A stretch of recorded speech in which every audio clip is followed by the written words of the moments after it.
Palavra da Verdade, com Hernandes Dias Lopes. Seja bem-vindo a esse tempo de estudo da Palavra de Deus. Seja bem-vindo para esse tempo de reflexão das Escrituras. E eu peço a sua gentileza para pegar sua Bíblia, abri-la, por favor, no livro de Gênesis, no capítulo 26. E nós faremos a leitura até o versículo 25. Então, Gênesis 26, de 1 a 25. Leia comigo, acompanhe a leitura e desta forma você, mantendo a sua Bíblia aberta, você vai poder acompanhar o raciocínio desta exposição. Eu vou passar a ler então Gênesis 26, de 1 a 25. Sobrevindo fome à terra, além da primeira vida nos dias de Abraão, foi Isaque a Gerar, avistar-se com Abimeleque, rei dos filisteus. Apareceu-lhe o Senhor e disse: não desças ao Egito, fica na terra que eu te disser. Habita nela, e serei contigo e te abençoarei, porque a ti e a tua descendência darei todas estas terras, e confirmarei o juramento que fiz a Abraão teu pai. Multiplicarei a tua descendência como as estrelas dos céus, e lhe darei todas as terras.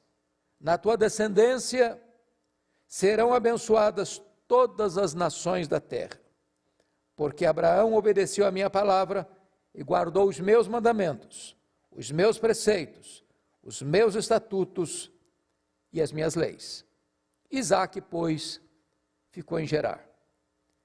Perguntando-lhe os homens daquele lugar a respeito de sua mulher, disse: é minha irmã, pois temia dizer, é minha mulher. Para que, dizia ele consigo, os homens do lugar não me matem por amor de Rebeca, porque era formosa de aparência.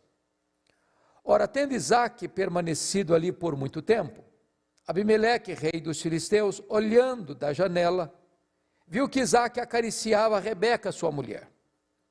Então Abimeleque chamou a Isaque e lhe disse: é evidente que ela é tua esposa. Como, pois, disseste, é minha irmã? Respondeu-lhe Isaque: porque eu dizia, para que eu não morra por causa dela. Disse Abimeleque: que é isso que nos fizeste? Facilmente algum do povo teria abusado de tua mulher, e tu atraído sobre nós grave delito. E deu esta ordem a todo o povo: qualquer que tocar a este homem ou a sua mulher, certamente morrerá. Semeou Isaque naquela terra, e no mesmo ano recolheu 100 por um, porque o Senhor o abençoava. Enriqueceu-se o homem, prosperou, ficou riquíssimo, possuía ovelhas e bois, e grande número de servos, de maneira que os filisteus lhe tinham inveja. E por isso lhe entulharam todos os poços que os servos de seu pai haviam cavado nos dias de Abraão, enchendo-os de terra. Disse Abimeleque a Isaque: aparta-te de nós, porque já és muito mais poderoso do que nós. Então Isaque saiu dali e se acampou no vale de Gerar, onde habitou. E tornou Isaque a abrir os poços que se cavaram nos dias de Abraão, seu pai, porque os filisteus os haviam entulhado depois da morte de Abraão. E lhes deu os mesmos nomes que já seu pai lhes havia posto. Cavaram os servos de Isaque no vale e acharam um poço de água nascente. Mas os pastores de Gerar contenderam com os pastores de Isaque, dizendo: esta água é nossa. Por isso chamou o poço de Ezeque, porque contenderam com ele.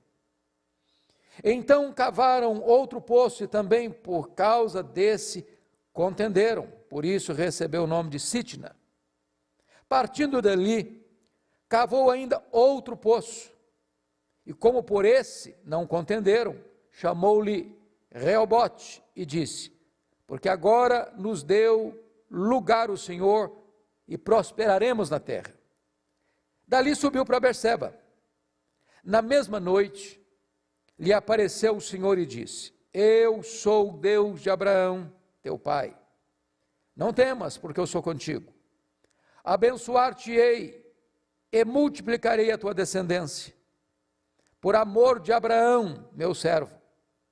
Então levantou ali um altar, e tendo invocado o nome do Senhor, armou a sua tenda, e os servos de Isaque abriram ali um poço. Eu quero pensar com você hoje sobre o seguinte tema: prosperando no deserto e transformando tragédia em triunfo.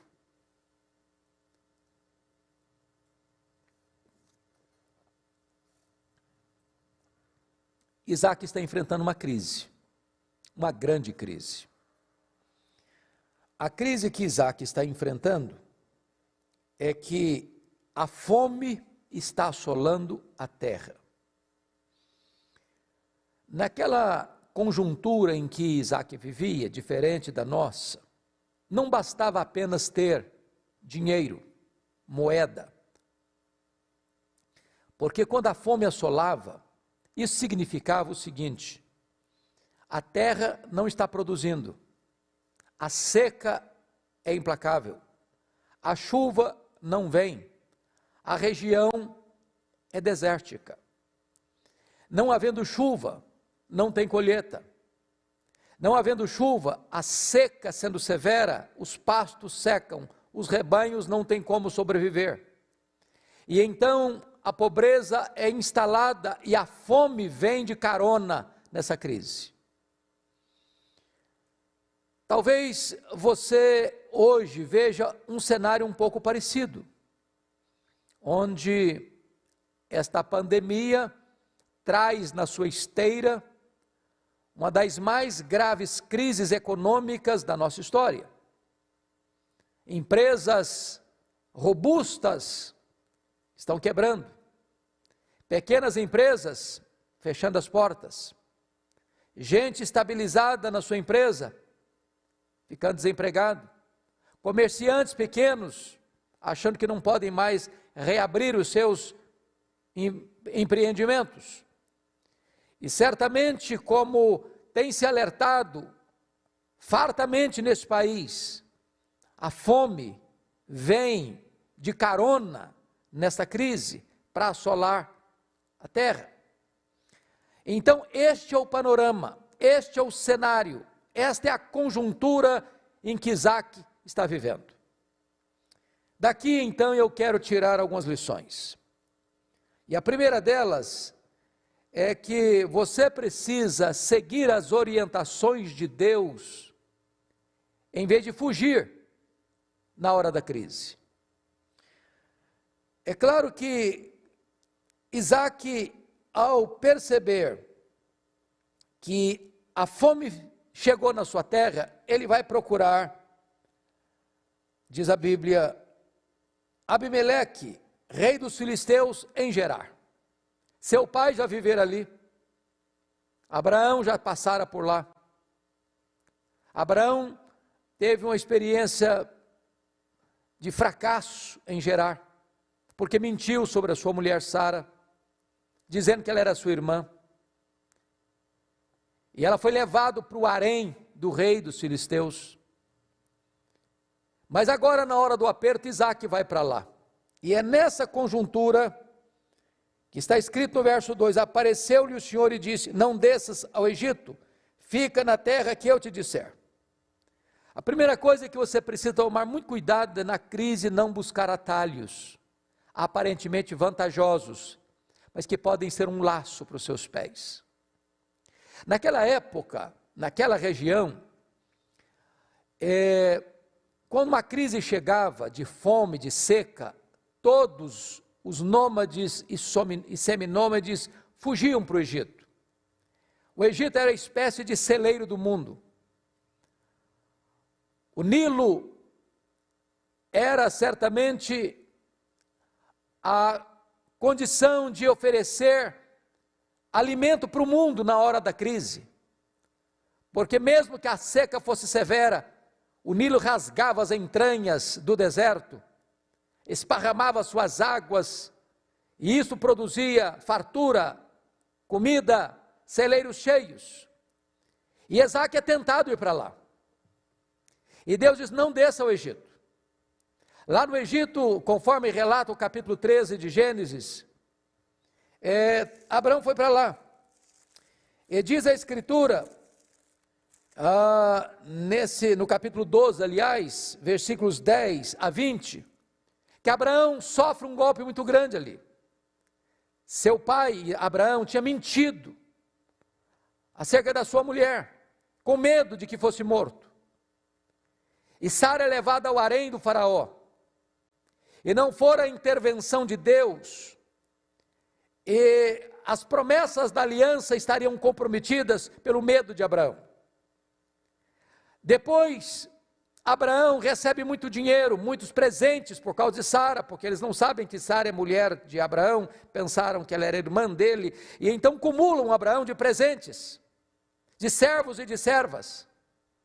E aqueles presentes que Abraão recebe foram a causa da separação entre ele e Ló mais tarde, e depois, uma das maiores tragédias na família de Abraão, que foi uma dessas servas que ele recebe de presente no Egito, chamada Agar, vai ser mulher de Ismael, e que vai trazer tantas dores e angústias para o coração de Abraão e para a história da humanidade. Deus disse então para Isaque: não desças ao Egito. Não busque atalhos na crise. Não transija com seus valores na crise. Depois, é importante dizer que na crise você tem que tirar os olhos das circunstâncias e colocá-los nas promessas de Deus. Veja comigo o que Deus disse para ele, no versos 3, 4 e 5. Deus disse: não desças ao Egito, fica na terra, habita nela, eu serei contigo e te abençoarei. E Deus então repete para Isaque as mesmas promessas que dera a Abraão, seu pai.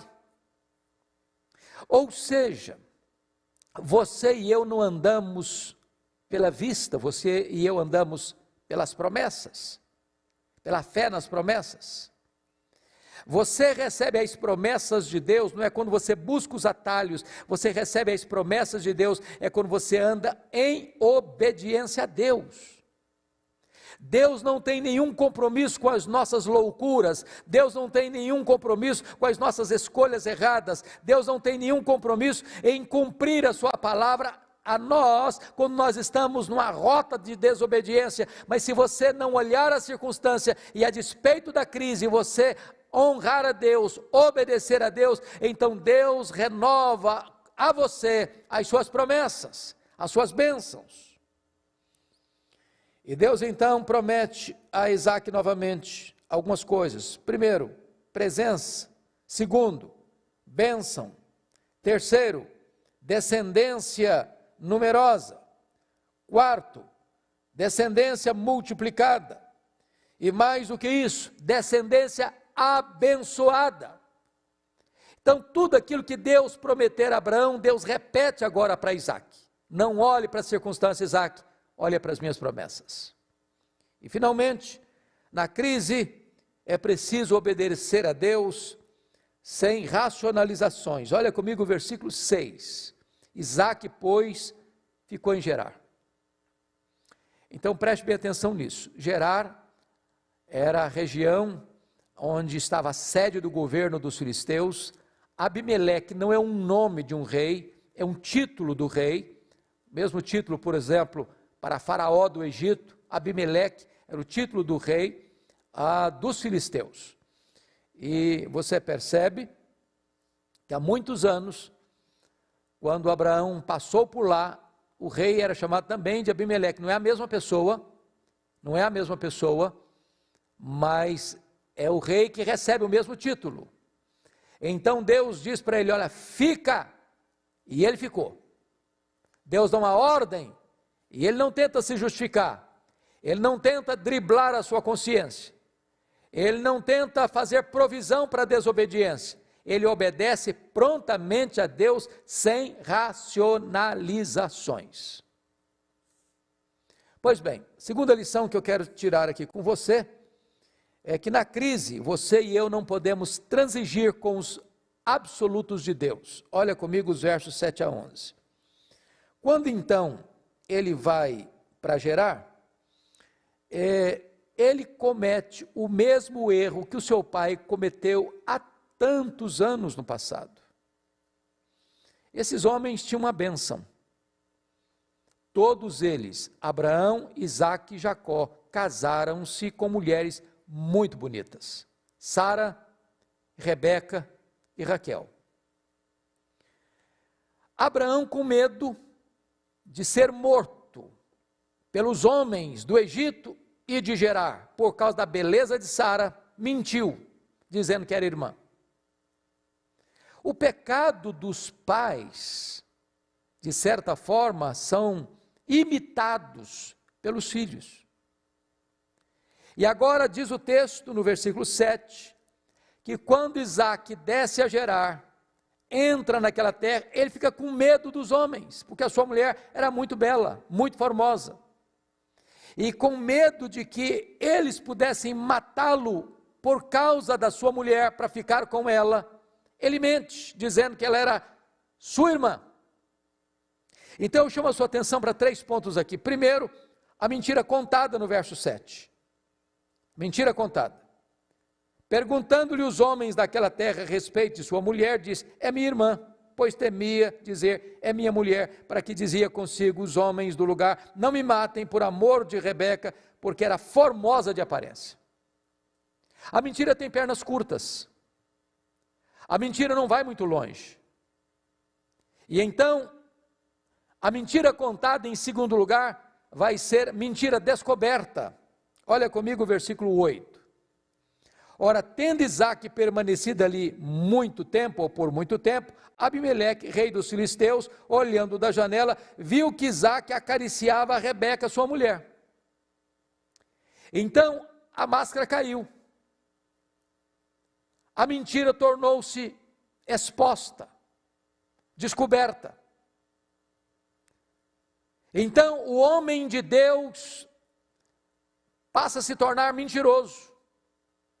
Seu testemunho fica maculado, manchado, pela sua covardia.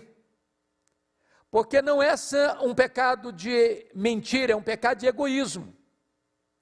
Ele está usando a sua mulher para se blindar. O amor do marido pela mulher tem que ser um amor sacrificial.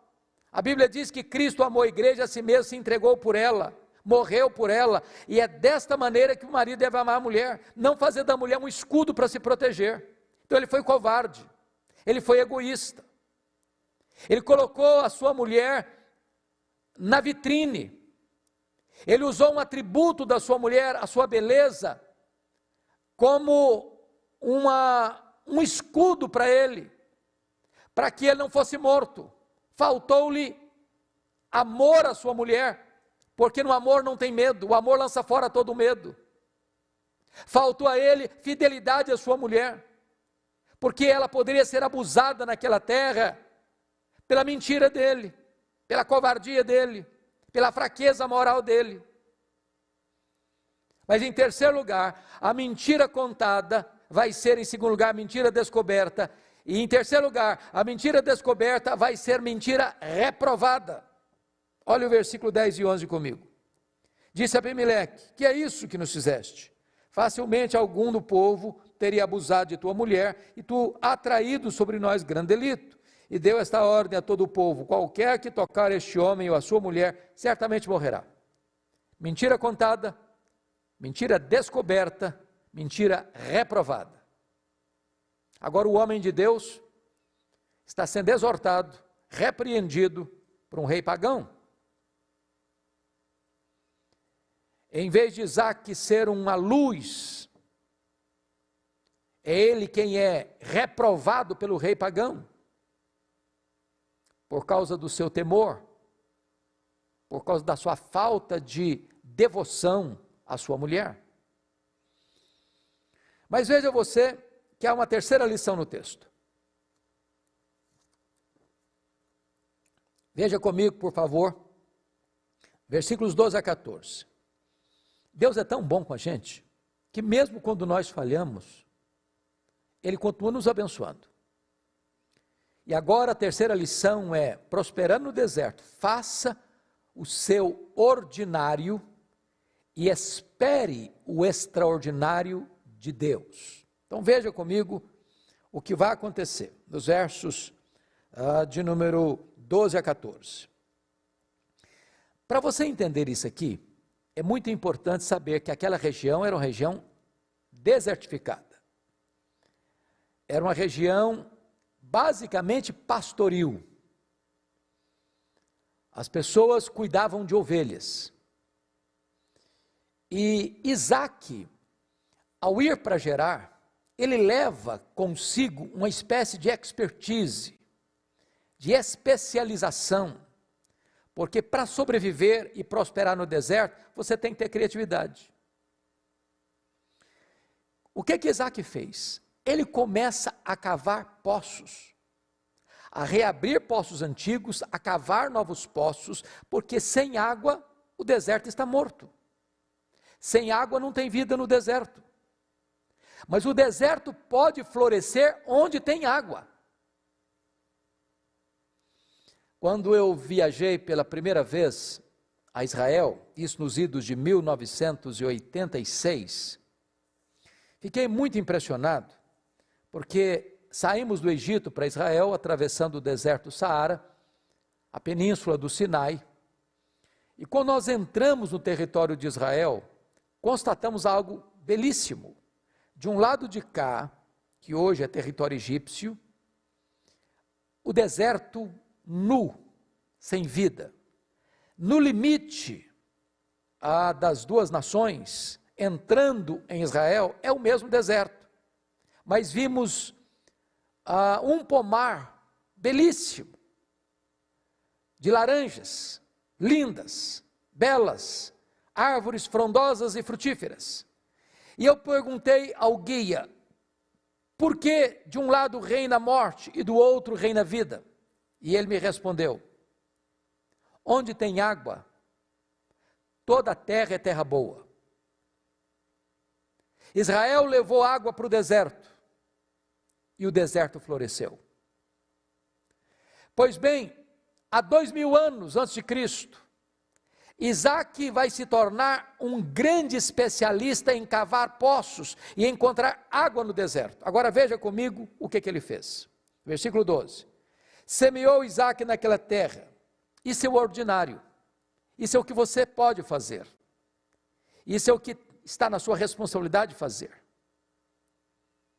E numa hora em que o Brasil vai viver uma crise, talvez os empresários, talvez os comerciantes, talvez os de livre iniciativa, talvez os empregados, talvez todos nós vamos ter que repaginar nossa vida, nossos métodos. Talvez todos nós vamos precisar buscar alguma especialização, alguma expertise, porque a crise sempre foi momento de criatividade. Por exemplo, a medicina avançou profundamente, de forma magnífica, exatamente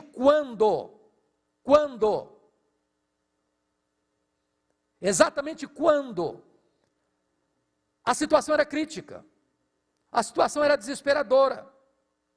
É agora que nós poderemos encontrar uma medicação preventiva para resolver essa problemática da saúde mundial.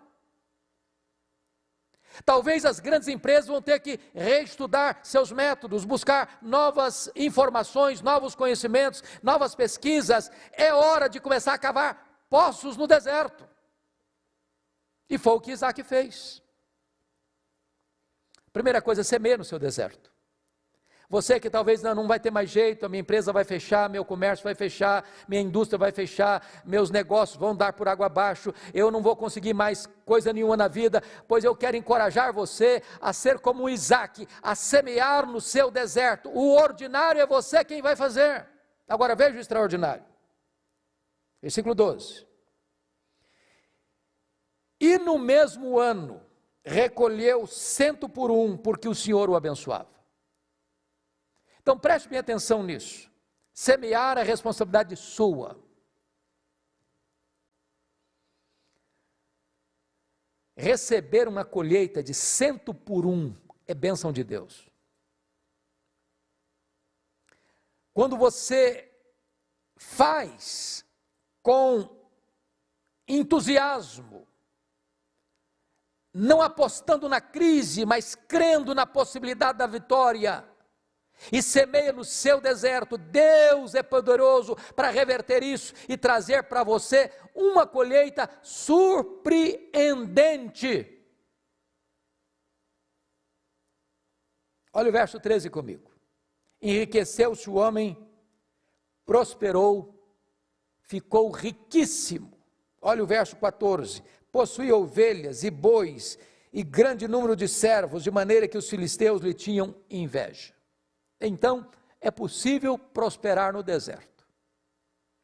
Alguém já disse que a crise é uma encruzilhada, onde uns põem o pé na ladeira do fracasso, do pessimismo e da derrota, outros colocam os pés na estrada da confiança, da fé, do entusiasmo e da prosperidade. A crise revela os fracassados e a crise revela os heróis. Talvez alguém dissesse para Isaac: ô Isaac, aqui não adianta semear, você vai perder tempo, você vai perder semente. Você não está vendo que nós estamos vivendo uma crise? Você não está vendo que é um período de seca? Você não está vendo que a fome está assolando o mundo? Você não está vendo que esse deserto não vai prosperar, que outras pessoas já tentaram e não conseguiram? Os arautos do caos estão por aí, os profetas do pessimismo estão por aí, os que fazem provisão para o fracasso estão por aí. Mas eu quero encorajar você a semear no seu deserto.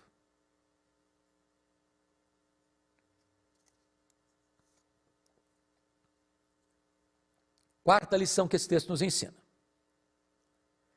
Na crise, proteja o seu coração de amargura, em vez de ficar brigando pelos seus direitos. O que é prosperidade? Não é só dinheiro, não é só riqueza. A palavra prosperidade à luz da Bíblia tem muito mais a ver do que simplesmente posse de bens, mas é paz de espírito.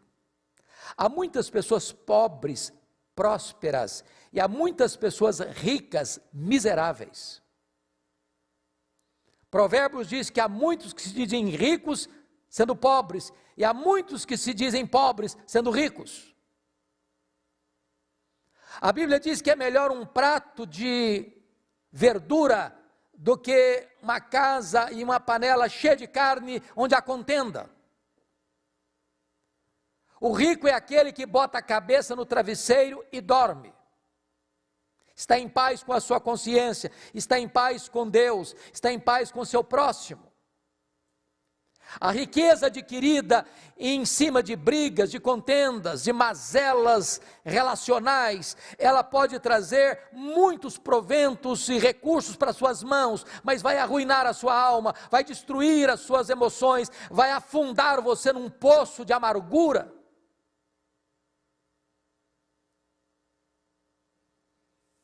Então veja comigo o que vai acontecer. Primeiro, o versículo 14 nos informa que a prosperidade de Isaac produz a inveja dos filisteus. Esse é um fato muito curioso que a psicologia humana ensina. As pessoas têm muito mais facilidade de chorarem com você na sua dor do que se alegrarem com você nas suas conquistas. O que incomoda os seus inimigos não são suas virtudes, não são seus defeitos, são suas virtudes. O que mais perturba as pessoas não é que você fracassou, é se você está dando certo, se você está indo para frente, se Deus está abençoando você. Isso vai incomodar muita gente. Foi o que aconteceu com Isaac. Segunda coisa que eu chamo a sua atenção é que isso produz suspeição e rejeição de Abimeleque. Olha comigo. No versículo, aliás, antes disso, olha o que acontece como fruto da inveja dos filisteus no versículo 15. e por isso lhe entulharam todos os poços que os servos de seu pai haviam cavado nos dias de Abraão, enchendo-os de terra. Abraão, quando passou por ali, foi um homem próspero, um homem muito rico, porque Deus o abençoava. E Abraão também, já no seu tempo, era um homem muito sábio, e sabia que não tinha prosperidade no deserto, a não ser que tivesse água no deserto, e como não tem rios no deserto, ele cava poços no deserto. Olha que coisa curiosa, Abraão não estava mais ali, mas a inveja dos filisteus não permitiu que eles usassem a água dos poços de Abraão, ao contrário, eles entulharam os poços de Abraão. Sabe qual é o argumento desses filisteus? Já que nós não usufruímos, você também não vai usufruir. É que tipo de coisa que acontece hoje nas brigas passionais. 30% das mulheres que morrem no Brasil, morrem nas mãos do marido, do ex-marido, do companheiro, do ex-companheiro, do noivo, do ex-noivo, do namorado, do ex-namorado. A ideia é essa: já que você não vai ser minha, você não vai ser de mais ninguém, e mata. Essa é a mesma filosofia aqui. Já que você que descobriu esse poço, pois bem, nós não temos água, também você não terá, nós vamos entulhar os seus poços. Agora, olha a atitude do rei dos filisteus, no versículo 16. Disse Abimeleque a Isaque: aparta-te de nós, porque já és muito poderoso, ou melhor, és muito mais poderoso do que nós. As pessoas não vão conseguir conviver, talvez, com a bênção de Deus sobre a sua vida. E elas vão expulsar você. Elas vão querer ver você pelas costas. O que me impressiona em Isaque é que ele não se defende. Olha o que ele faz no versículo 17. Então Isaque saiu dali e se acampou no vale de Gerar, onde habitou. Isso é ser manso. Sabe o que é ser manso? Não é ser frouxo, não é ser covarde, não é não ter opinião, não é ser capacho de ninguém.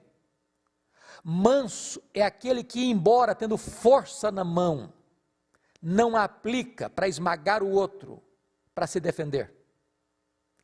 Manso é aquele que, mesmo tendo direito, abre mão dos seus direitos, porque ele prefere sofrer o dano do que entrar numa briga, numa contenda, numa confusão.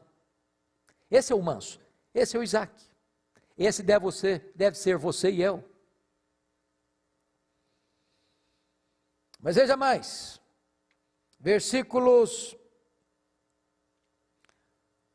18, olha comigo agora, algo impressionante. Na crise, essa é outra lição que eu quero repartir com você, a quinta lição. Na crise, busque velhas e novas medidas.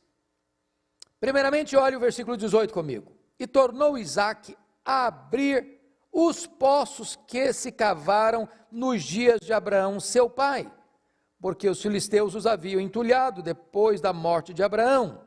E lhes deu os mesmos nomes que já seu pai lhes havia posto. Primeira coisa, querido, que eu quero encorajar você, é reabrir os poços lá do passado, que deram água, que foram entulhados. Agora, vamos pegar isso do ponto de vista espiritual.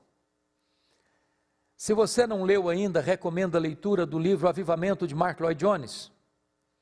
E Martyn Lloyd-Jones, expondo exatamente esse versículo que eu acabo de ler, versículo 18, ele disse que nós poderíamos usar esta figura aqui na busca do avivamento.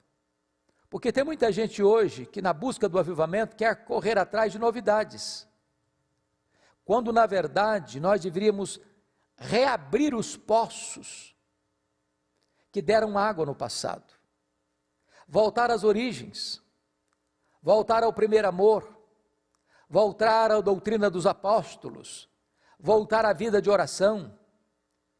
Tem muita gente hoje que não está mais como uma fonte de água viva, como Jesus disse, aquele que crer em mim, como diz a Escritura, do seu interior fluirão rios de água viva. Essas fontes foram entulhadas com o entulho dos filisteus, pecados, mazelas, vícios, mundanismo, secularismo, tantas coisas que vão entrando, que vão juntando e vão entulhando os poços. Reabra esses poços, tira o entulho dos filisteus, volte ao passado, onde você teve água com fartura, e tira o entulho, para que estas águas estão lá, elas podem brotar de novo. Segunda coisa, veja comigo o verso 19. Cavaram os servos de Isaque no vale e acharam um poço de água nascente. O que é que esse texto está nos ensinando? Não basta você apenas viver das vitórias do passado. Você precisa ser dinâmico e cavar novos poços. Os irmãos do passado tiveram as suas experiências, e nós podemos receber as benesses dessas experiências, mas nós precisamos avançar. O cristão não é aquele que fica olhando na lente do retrovisor para trás, para as vitórias do ontem, para os poços que foram abertos ontem e que jorraram água ontem. Esses poços têm que ser reabertos, mas novos poços podem e devem ser cavados. Temos que ter criatividade para dar respostas à nossa geração. Temos novas demandas, temos novos desafios, temos novas necessidades, temos muito mais pessoas, e nós precisamos hoje de cavar novos poços. A igreja está sempre buscando novas alternativas para buscar água, a mesma verdade, a mesma bênção, do mesmo Deus eterno, o mesmo Evangelho.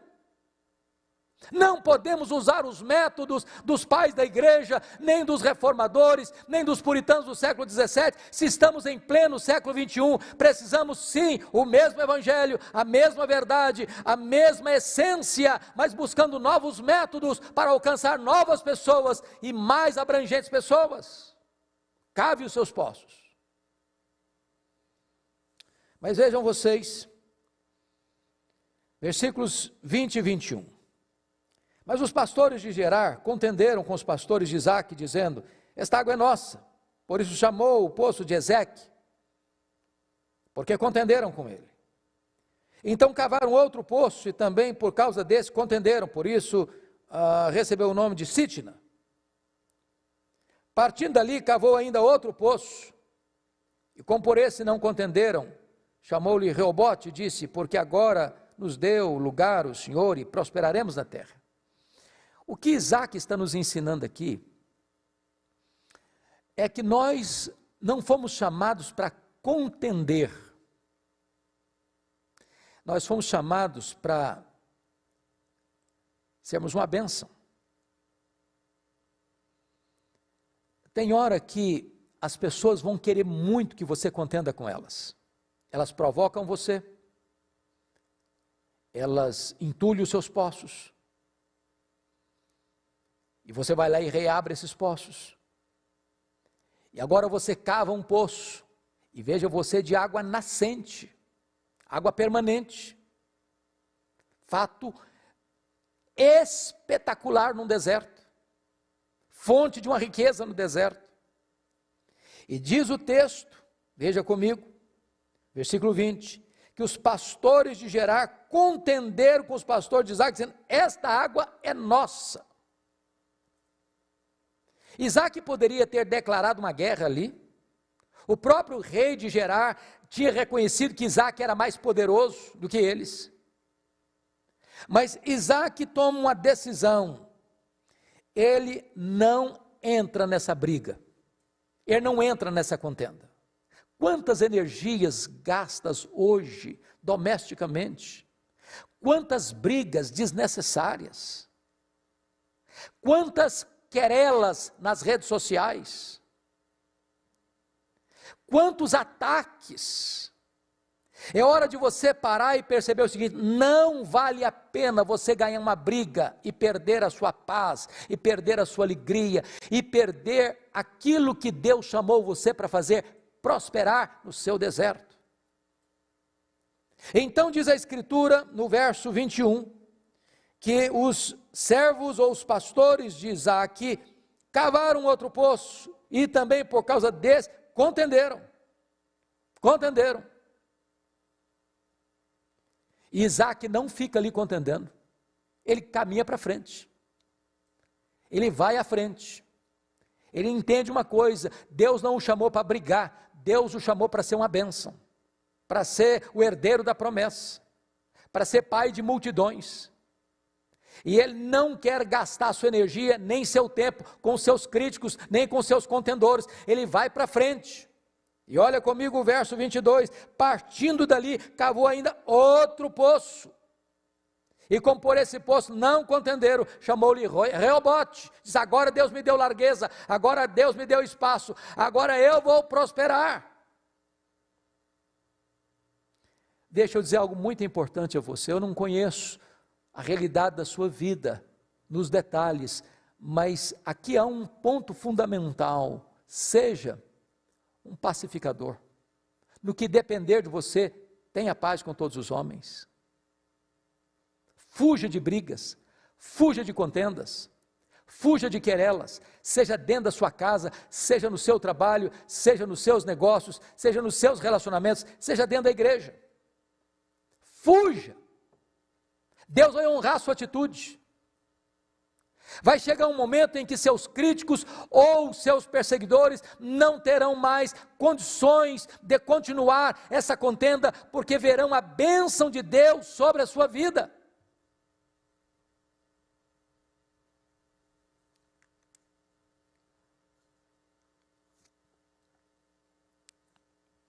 Então, eu gostaria de concluir, porque diz a Bíblia que, no verso 23, que dali, então, Isaque subiu para Berseba. E quando ele sobe para Berseba, algumas coisas vão acontecer nesta subida. Primeiramente, olha o verso 24 comigo. Na mesma noite, não foi um mês depois, nem um ano depois, nem uma década depois, foi na mesma noite, imediatamente. Lhe apareceu o Senhor e disse: eu sou o Deus de Abraão, teu pai. Não tenhas medo, porque eu sou contigo. Por que Deus disse isso? Não tenhas medo. Bom, o Isaque tinha saído de Gerar, de certa forma, fugido. O rei dos filisteus vai embora. Nós não queremos você aqui. Você é persona não grata aqui. Ele sabia da beligerância das pessoas de Gerar, que faziam contendas com ele, se apropriando dos poços que ele cavava. Ele era um homem de paz, mas as pessoas que lidavam com ele não eram. Talvez ele temesse retaliação. Então Deus chega para ele e aparece: olha, eu sou o Deus de Abraão, eu sou o Deus da promessa, eu sou o Deus da aliança. Então Isaque não fica com medo não. E como é que Deus trata com ele? Não temas, porque eu sou contigo. A presença de Deus conosco é o grande antídoto contra o medo. Mas mais, abençoar-te-ei e multiplicarei a tua descendência por amor de Abraão, meu servo. Então Deus promete a ele bênção, Deus promete a ele a multiplicação da sua descendência, por amor a Abraão. Qual é a resposta de Isaque a esta teofania, a esta aparição de Deus, a esta revelação de Deus a ele? Confira comigo o verso 25. Primeiro, ele adora a Deus. Então levantou ali um altar e tendo invocado o nome do Senhor. Isaque é um homem fantástico nesse sentido, porque ele une poço e altar. Ele une trabalho e adoração. Como dizia Lutero, você deve trafegar do campo ao templo com a mesma devoção. Você não pode reduzir a sua espiritualidade apenas ao templo, ao culto público, você precisa levantar altares a Deus onde você trabalha. Você cava poços e levanta altares na mesma geografia. Mas mais, diz o texto, que armou ali a sua tenda. Isso significa a bênção da família. Ele não só levanta altar, ele arma a tenda. Agora a tenda fala da família, a tenda fala da comunhão familiar, a tenda fala da proteção familiar. Que mais? Terceiro lugar, vem a bênção financeira. Porque está escrito no verso 25, e os servos de Isaque abriram ali um poço. Onde ele passava, ele cavava um poço, e Deus abençoava, e água jorrava. Água jorrando no deserto é sinônimo de prosperidade e de riqueza. Ele fazia isso pela fé, porque Deus havia dito para ele, fique em Gerar, eu vou abençoar você, eu vou cuidar de você, eu vou proteger você. Nesse período de fome, não desça ao Egito, me obedeça, fica aqui. Essa terra aqui, que hoje os filisteus estão tomando conta, vai ser da sua descendência. Sabe qual é a conclusão de tudo isso? Nos versos 26 a 35, está relatado que a notícia da prosperidade, da bênção de Deus sobre Isaque, chega lá em Gerar. Agora Isaque está em Berseba. E diz o texto, que o rei, juntamente com Azate, seu amigo Azate, e Ficol, que era o seu comandante militar, Azate era o seu conselheiro pessoal, essas três maiores autoridades de Gerar, do território dos filisteus, viajam a Berseba, e precisam reconhecer que ele é um abençoado de Deus. Olha o verso 28, vimos claramente que o Senhor é contigo. Então dissemos, haja agora juramento entre nós e ti, façamos aliança. Olha que coisa interessante. Deixa eu lhe dizer uma frase, talvez se você guardar essa frase, você guardou a essência do que eu estou tentando passar para você. Cuida bem da tua piedade e Deus cuidará da tua reputação. As pessoas que hoje falam mal de você, as pessoas que hoje perseguem você, amanhã vão ter que vir a você e reconhecer que você é alguém especial para Deus. E vão buscar se reconciliar com você, como os amigos de Jó tiveram que fazer. Então você não tem que brigar, você não tem que se defender, você não tem que criar contendas, você tem que andar com Deus, você tem que viver na presença de Deus, e quando a bênção de Deus estiver sobre você, seus inimigos se reconciliarão com você, reconhecem que você é um abençoado de Deus. Propuseram aliança com Isaque. Isaque, como não era homem de briga, também não fica jogando na cara deles todos os problemas. Isaque prontamente faz uma aliança, dá um banquete, firma aliança e os despede em paz. Talvez você que está aí me ouvindo hoje, tenha até prosperado, mas você tem machucado muita gente, ferido muita gente. Talvez você não consegue dormir em paz. Mas eu quero encorajar você, em nome de Jesus, a ser um pacificador, a ser uma pessoa mansa, a não lutar pelos seus direitos, abrir mão deles, sofrer o dano, na certeza de que Deus, oportunamente, vai honrar você, e o deserto vai florescer, e Deus vai ser honrado na sua vida, no seu testemunho. As nossas fraquezas, as temos, como Isaque as teve. E o nosso Deus é o Deus que perdoa, é o Deus que restaura e é o Deus que abençoa outra vez. Então, nesse tempo de crise, de angústia e dor para o Brasil e para o mundo, não desanima não, não ensarilhe as armas não, não jogue a toalha não, não desista não. Entenda uma coisa, não busque alternativas, atalhos, não transija com os valores absolutos, semeia no seu deserto, abra os seus poços, reabra os poços antigos, pare de contender, e Deus há de abençoar sua vida, Deus há de abençoar sua descendência, e os seus inimigos terão que reconhecer que você é uma pessoa abençoada por Deus. Eu quero orar com você neste momento. Agradecemos-te, ó Deus, pela tua palavra, pelas lições oportunas que ela traz ao nosso coração. Ajuda-nos a vivermos neste mundo, nesta geração, sobretudo nesse tempo de crise, de modo digno da vocação com que fomos chamados. Perdoa-nos as vezes que fraquejamos, restaura-nos e ajuda-nos a caminhar sob a luz do teu rosto, para o louvor da tua glória. Em nome de Jesus. Amém.